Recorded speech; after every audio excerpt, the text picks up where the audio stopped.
Everybody knows somebody who is either struggling with mental illness or addictions, or they are personally involved with these issues. We need to do something. Afecta a la familia, los niños, la escuela, el trabajo, afecta a todos.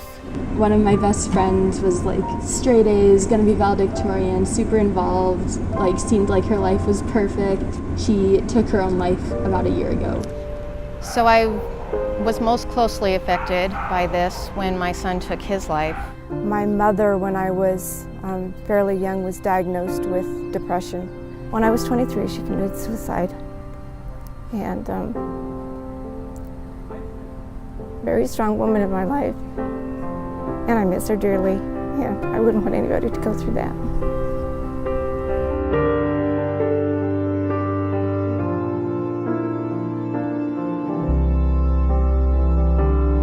Mental health shouldn't be a scary thing. It shouldn't be something that we're afraid to talk about. It should be normal for me to say, hey, how are you doing? How is your mental health today? People don't exactly realize that, oh, being stressed about an exam is mental health, or if you're not getting enough sleep and you're not functioning, that can be considered as mental health. People usually jump to the extremes, and that has a certain stigma against it. You're seen as weaker if you are feeling depressed or you're feeling too stressed because of everything that we have to deal with and all that extra pressure we have in our classes. And so I think that coupled with like the stigmas that are surrounding mental health and this false dichotomy of you're either fine or you're like mentally ill and you're super depressed is really like harmful to those who are experiencing it, because we all have to deal with mental health in one way or another, but it's about having these conversations, I think. You know, it's a topic we don't like to discuss. We don't like to discuss that there's something wrong with somebody's mind. So we'll treat their stubbed toe, we'll treat their cancer, but we won't treat what's affecting their behavior and everybody's lives around them. That just doesn't make any sense to me.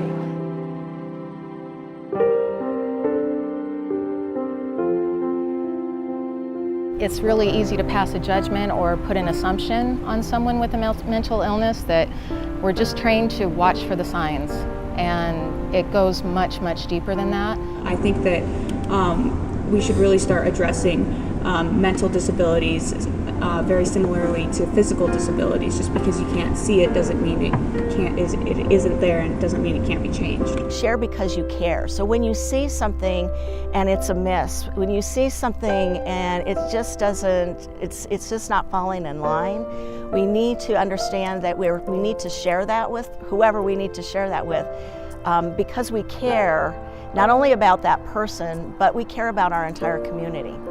You know, the biggest thing with my son is he never wanted to be judged by anything that he was going through. So again, I would wrap that up with, it's, you know, release the judgment, release the assumptions. I can't express that enough.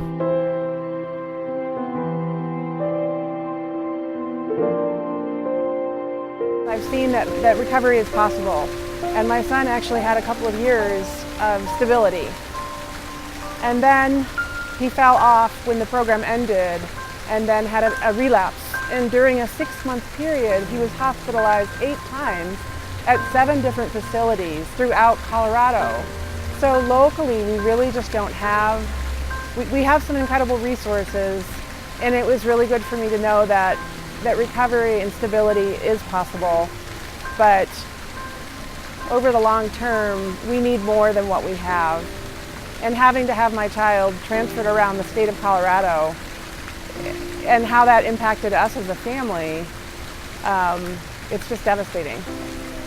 A county as wealthy as Larimer County should be able to have its own detox program.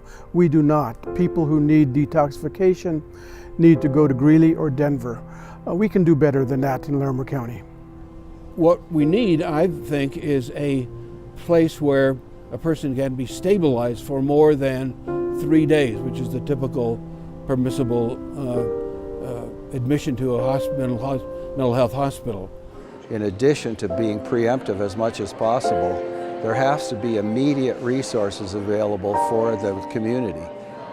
Not as of Monday morning, come in and see us, or school's closed tomorrow. It has to be immediate, it has to be available, and it has to be for everybody.